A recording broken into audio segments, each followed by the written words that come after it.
Good morning class. आज start करेंगे हम लोग। टॉपिक रहेगी ज्वालामुखी। टॉपिक का नाम है ज्वालामुखी।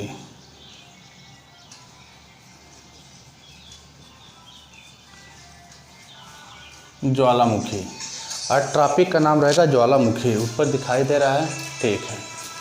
आज हम लोग टॉपिक का नाम है ज्वालामुखी। देखिए ज्वालामुखी का उद्गार कैसे होता है, किन किन क्षेत्रों में होता है, तो इसको थोड़ा समझिए। जैसे हम इसके पहले वाले वीडियो में पृथ्वी की आंतरिक संरचना के बारे में बताया गया है। तो पृथ्वी की जो आंतरिक संरचना है वह 3 भाग है। Crust, mental, core. अब यह जो क्रस्ट है यह एटॉनिक प्लेटों पर टिका हुआ है। इन्हीं प्लेटों में जब खिसकाव होता है तो प्लेटें एक दूसरे से दूर जाती हैं और बीच में दरार बन जाती है। अब इन दरारों से समुद्र का जल रिस कर इसके अंदर घिस घिस के अंदर जाता है। और जब अंदर जाएगा तो जाहिर सी बात है, अंदर पृथ्वी गर्म है। जब ठंडा चीज़ में गर्म चीज़ पड़ेगा तो वाष्प बनेगा। जब वाष्प बनेगा तो ज़्यादा स्थान घेरेगा। और जब ज़्यादा स्थान घेरेगा तो जाहिर सी बात है, जहाँ उसको कमज़ोर ज़मीन मिलेगी वहाँ से वो ब्लास्ट कर देगा। जब ब्लास्ट करेगा इसी को बोलेंगे ज्वालामुखी का विस्फोट। तो ज्वालामुखी का विस्फोट देखिए, यह मेंटल जो है, मेंटल ज्वालामुखी का विस्फोट जो मेंटल है वहाँ पर एक स्टेनोस्फीयर होता है।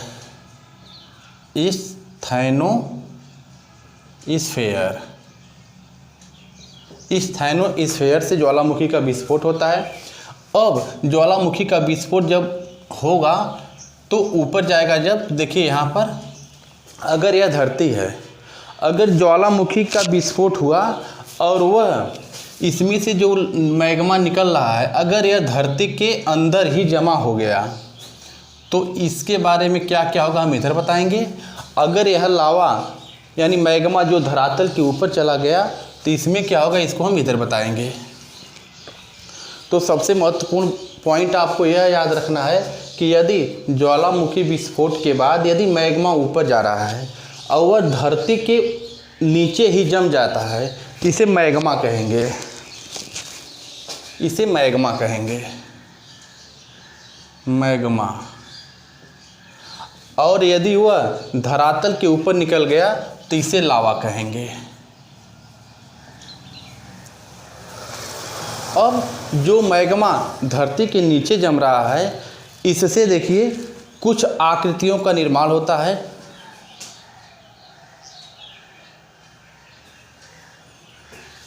इधर हम बता रहे हैं, यदि ज्वालामुखी विस्फोट के बाद इसमें से जो तरल पदार्थ निकला वह धरातल को पार करके ऊपर नहीं गया बल्कि धरातल के नीचे जम गया तो इसे मैग्मा कहेंगे। और यह मैग्मा जब धरती के अंदर जमता है तो इससे अंतर्वेदी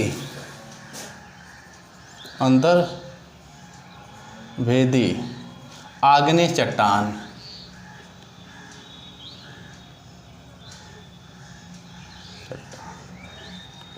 अंतर्वेदी आग्नेय चट्टान का जन्म होता है।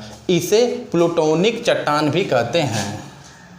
प्लूटोनिक चट्टान भी कहते हैं। दिखाई दे रहा होगा उधर इस साइड, हाँ ठीक है। इसे प्लूटोनिक चट्टान भी कहते हैं। अब यह जो मैग्मा धरती के नीचे जम रहा है यह कुछ आकार लेता है जो परीक्षाओं में पूछा गया। इसको देख लीजिए। जब यह मैग्मा धरातल के सबसे निचले भाग पर जमेगा तो चबूतरा का आकार लेगा, यानी चबूतरे के आकार में जमेगा तो इसे कहेंगे बैथोलिथ।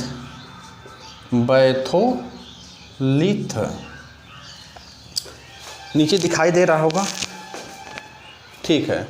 बैथोलिथ जब थोड़ा सा ऊपर गुंबद के आकार का होगा, यानी गुंबद के आकार का होगा तो इसे कहेंगे लोकोलिथ।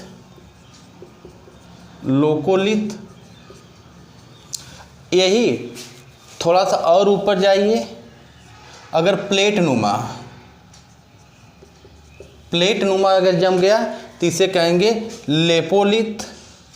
लेपोलिथ। अगर यही मैग्मा तरंग के रूप में गया तो इसको कहेंगे फेकोलिथ। फेकोलिथ। और यह मैग्मा जब क्षैतिज रूप से जम गया, यानी क्षैतिज, अगर यह मैग्मा क्षैतिज रूप से जम रहा है तो इसे कहेंगे सील। और यह जब लंबवत आकार में जमेगा तो इसे कहेंगे डाइक। इतनी बात समझ में आई होगी। देखिए फिर हम दोहरा दे रहे हैं। अगर ज्वालामुखी का विस्फोट हुआ, ये इसके अंदर जो तरल पदार्थ है ऊपर गया और धरातल को पार करके ऊपर नहीं निकल पाया, नीचे जम गया, तो इसे बोलेंगे मैग्मा। अब यह मैग्मा जब धरती के अंदर जमेगा तो इससे अंतर्वेदी आग्नेय चट्टान का जन्म होगा, या इसे प्लूटोनिक चट्टान भी कहते हैं। यह मैग्मा जब धरती के नीचे जम रहा है तो कुछ आकार लेता है, उस आकार को अलग अलग नाम दिया गया। अगर वह गुंबद के आकार का जम रहा है, यानी चबूतरे का आकार का, तो इसे बोलेंगे बैथोलिथ। गुंबद के आकार का रहेगा तो लोकोलिथ, और प्लेट के आकार का रहेगा तो लेपोलिथ, तरंग के आकार का रहेगा तो फेकोलिथ, क्षैतिज रूप में जमेगा तो सील, और लंबवत जम जाएगा तो इसे डाइक बोलेंगे। तो यह तो धरातल के अंदर जब मैग्मा जम रहा है तब की बात हो गई। अब आइए, जब यह धरती के ऊपर निकल जाता है तो इससे क्या होता है, इसी को बोलते हैं ज्वालामुखी का विस्फोट। ज्वालामुखी का विस्फोट, इसे बोलेंगे ज्वालामुखी का विस्फोट। अब यह ज्वालामुखी का विस्फोट जो है दो प्रकार से होगा। एक रहेगा केंद्रीय उद्भेदन और दूसरा रहेगा दरारी उद्भेदन। केंद्रीय उद्भेदन और दरारी उद्भेदन। केंद्रीय उद्भेदन में गाढ़ा लावा एक नली के रूप में, मतलब गाढ़ा लावा नली के रूप में बाहर आता है। अगर यह गाढ़ा लावा नली के रूप में बाहर आता है तो यह जब ऊपर जाएगा तो बहुत दूर तक नहीं फैल पाएगा, कुछ इस आकार में फैलेगा, तो इससे पर्वतों का जन्म होगा। पर्वतों का जन्म होता है। और दरारी उद्भेदन, इसमें देखिए यह जो केंद्रीय उद्भेदन है इसमें गाढ़ा लावा आ रहा है, और यह जो दरारी उद्भेदन है इसमें पतला लावा आ रहा है। और पतला लावा जब आता है तो यह बहुत दूर तक फैल जाता है, तो इससे पठारों का जन्म होता है। पठारों का जन्म होता है। अगर इतनी बात आपको समझ में आ रही हो तो हम आगे बढ़ रहे हैं। यह गाढ़ा लावा अम्लीय होता है और पतला लावा जो है क्षारीय होता है। तो पर्वतों का जन्म गाढ़ा लावा से, अब पठारों का जन्म पतला लावा से हो रहा है। अगर यह बात क्लियर हो रही हो तो देखिए, जब यही पर्वत, देखिए मान लीजिए इस तरह ज्वालामुखी का विस्फोट हुआ, यह पर्वत पर हल्का सा मुख, इसे क्रेटर बोलेंगे। क्रेटर, यानी परीक्षा में पूछा गया कि ज्वालामुखी के मुख को क्या कहते हैं, तो ज्वालामुखी के मुख को क्रेटर कहते हैं।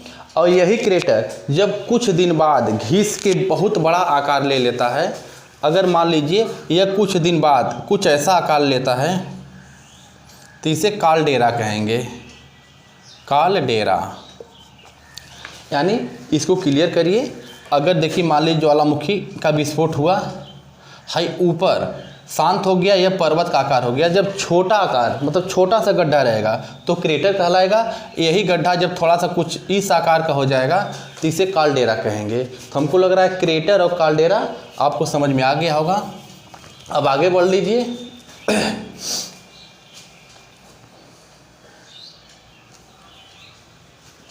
यह जो कालडेरा है इसको स्पेनिश भाषा में,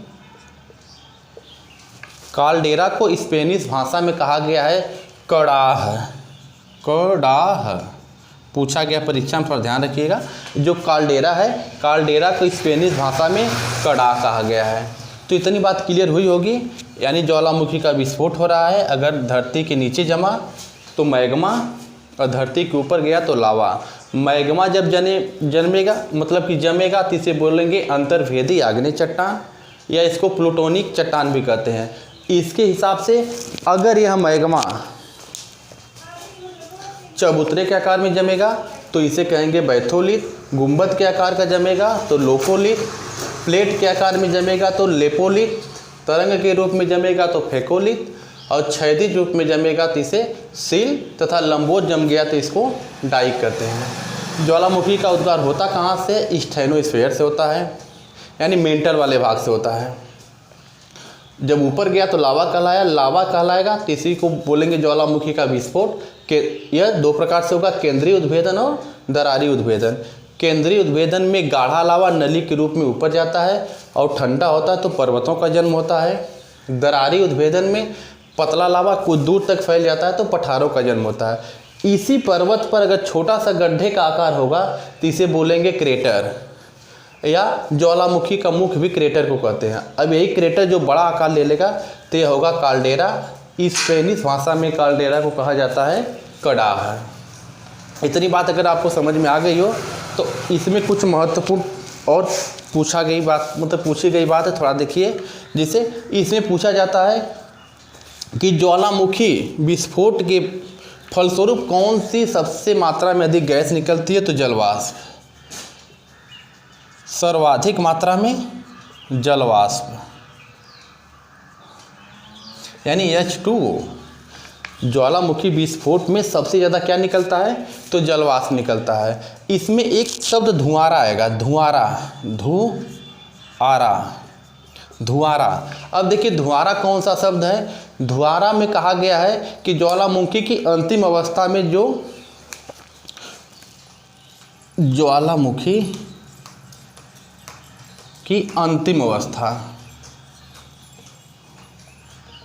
ज्वालामुखी की अंतिम अवस्था, यानी ज्वालामुखी का विस्फोट हो गया, बहुत दिन तक विस्फोट के बाद अब वह शांत हो रहा है, तब अंतिम अवस्था आखिरी में जो इसमें से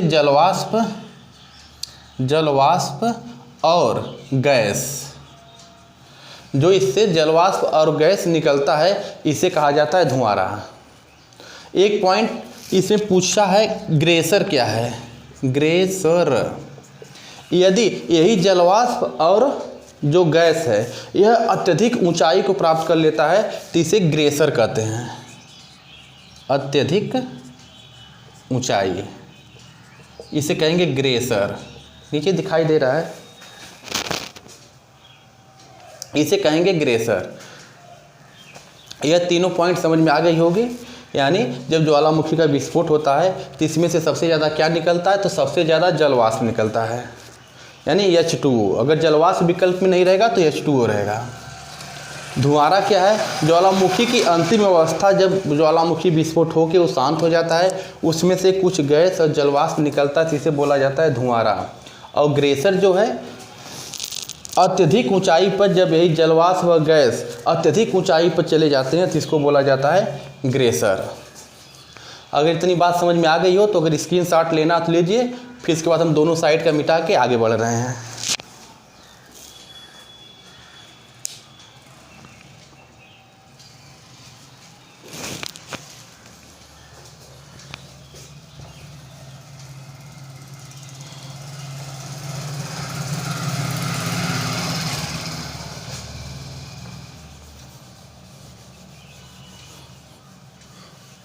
हाँ देखिए, आपके टॉपिक है ज्वालामुखी। ज्वालामुखी में कुछ बात हम लोग पढ़ चुके हैं, कुछ रह गई, इसको देखिए। अब ये ज्वालामुखी है ना, इसको 3 भागों में बांटा जाता है। ज्वालामुखी को 3 भागों में बांटा गया है। एक है सक्रिय ज्वालामुखी, सक्रिय ज्वालामुखी। एक है सुषुप्त ज्वालामुखी। एक है शांत ज्वालामुखी।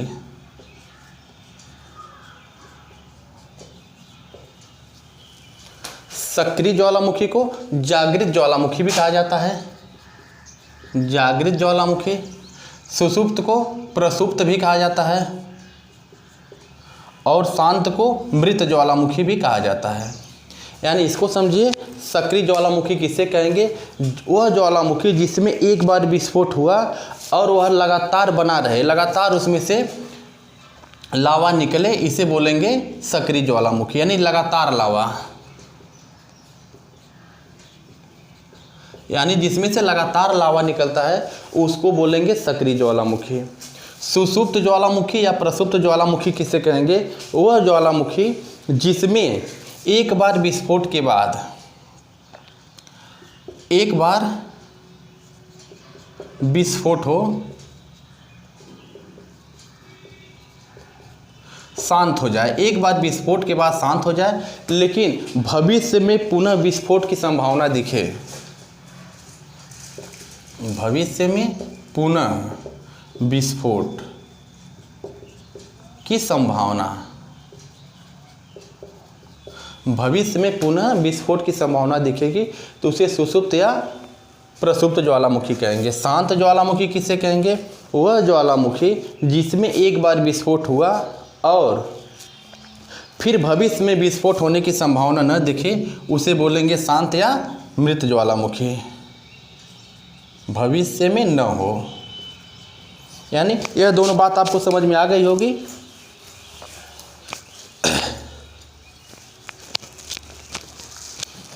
हाँ, देखिए हम आपको बताएं, ज्वालामुखी को 3 भागों में बांट दिया गया।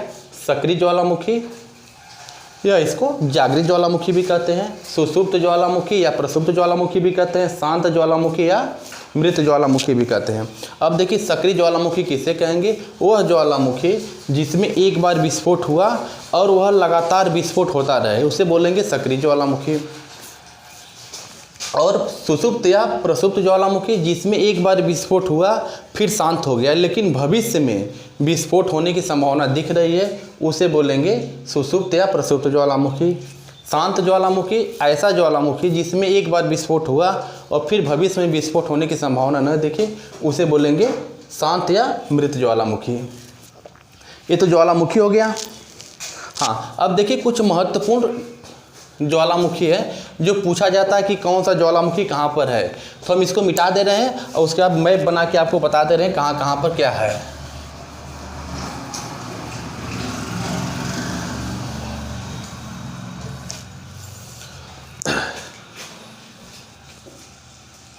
हाँ, देखिए मान लीजिए यह आपका एशिया है, इसी से सटा हुआ यूरोप, इधर उत्तरी अमेरिका, इस साइड दक्षिणी अमेरिका, इधर अफ्रीका, इधर ऑस्ट्रेलिया, ये नीचे जो अंटार्कटिका रहता है। तो हमको ट्रॉपिक तो ज्वालामुखी है। अब ज्वालामुखी में एक ज्वालामुखी दक्षिण अमेरिका में जो है यहाँ पड़ता है एक देश जिसका नाम है इक्वाडोर। इक्वाडोर में एक ज्वालामुखी है जिसका नाम है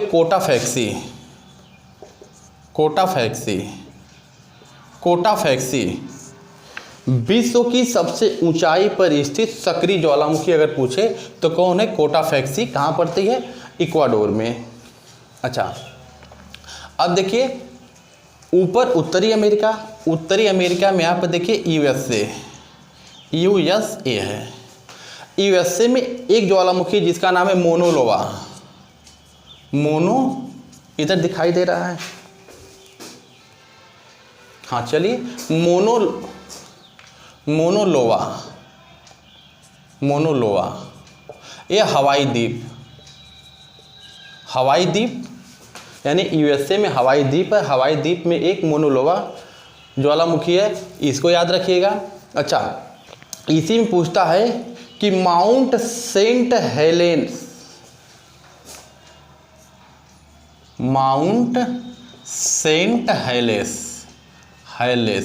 ज्वालामुखी पर्वत कहाँ है? तो यह भी आपका जो यूएसए यानी अमेरिका में है। हम इसके पहले धुआरा बताएं। धुआरा जो है इसी साइड अलास्का पड़ेगा। 1000 यानी 10,000 धुआरा, 10,000 धुआरा की घाटी। परीक्षा में पूछा गया है कि 10,000 धुआरा की घाटी कहाँ है? तो अलास्का में है।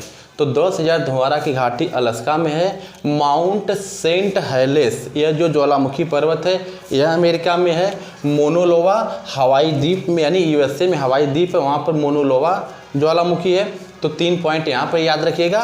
1000 धुआरा की घाटी अलास्का में, माउंट सेंट हेलेस यूएसए में ज्वालामुखी पर्वत है। मोनोलोवा हवाई द्वीप यह यूएसए में है। विश्व की सबसे ऊंचाई पर स्थित सक्रिय ज्वालामुखी कोटाफेक्सी है, यह इक्वाडोर में पड़ेगी। यह भूमध्य सागर है। मैप में अगर आप देखेंगे तो भूमध्य सागर यहाँ पर, यह भूमध्य सागर है। तो यहाँ पर एक स्ट्रोम्बोली इटली में पड़ती है, स्ट्रोम्बोली ज्वालामुखी, जिसे भूमध्य सागर का प्रकाश स्तंभ कहा गया है। तो भूमध्य सागर का प्रकाश स्तंभ, सागर का प्रकाश स्तंभ, भूमध्य सागर का प्रकाश स्तंभ किसे कहा गया है? तो स्ट्रोम्बोली को कहा गया है। अगर इतनी बात आपको समझ में आ गई हो तो देखिए, ये जो ऑस्ट्रेलिया दिखाई दे रहा है, पूछा गया क्वेश्चन है कि कौन ऐसा महाद्वीप है जिसमें एक भी ज्वालामुखी नहीं है? तो ऑस्ट्रेलिया में एक भी ज्वालामुखी नहीं है। तो यहाँ पर ज्वालामुखी नहीं है, एक भी ज्वालामुखी किस महाद्वीप में नहीं है? तो ऑस्ट्रेलिया में नहीं है। यह हम आपको देखिए मैप इसलिए बनाए हैं कि अगर आपके घर मैप अगर रहेगा तो देखेंगे इस साइड तो यह एशिया है, उसी से सटा हुआ यूरोप, बीच में अटलांटिक महासागर, ऊपर रहेगा उत्तरी अमेरिका, नीचे रहेगा दक्षिणी अमेरिका, अफ्रीका, ऑस्ट्रेलिया, अंटार्कटिका। तो एशिया महाद्वीप में थोड़ा देखिए भारत है, भारत में इस साइड देखेंगे तो अंडमान निकोबार द्वीप समूह है। तो वहाँ पर एक ज्वालामुखी है जिसका नाम है वैरन द्वीप। वैरन द्वीप ज्वालामुखी कहाँ है? तो भारत में ही अंडमान निकोबार द्वीप समूह है जहाँ पर वैरन द्वीप ज्वालामुखी है। देखेंगे इस साइड जापान है, जापान में फ्यूजियामा ज्वालामुखी जापान में है। इंडोनेशिया है, इस साइड देखेंगे तो इंडोनेशिया यानी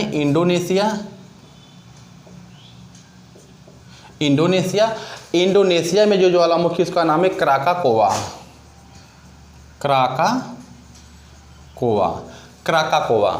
और फिलीपींस में एक ज्वालामुखी है जिसका नाम है मेयन। फिलीपींस में ज्वालामुखी का नाम है मेयन।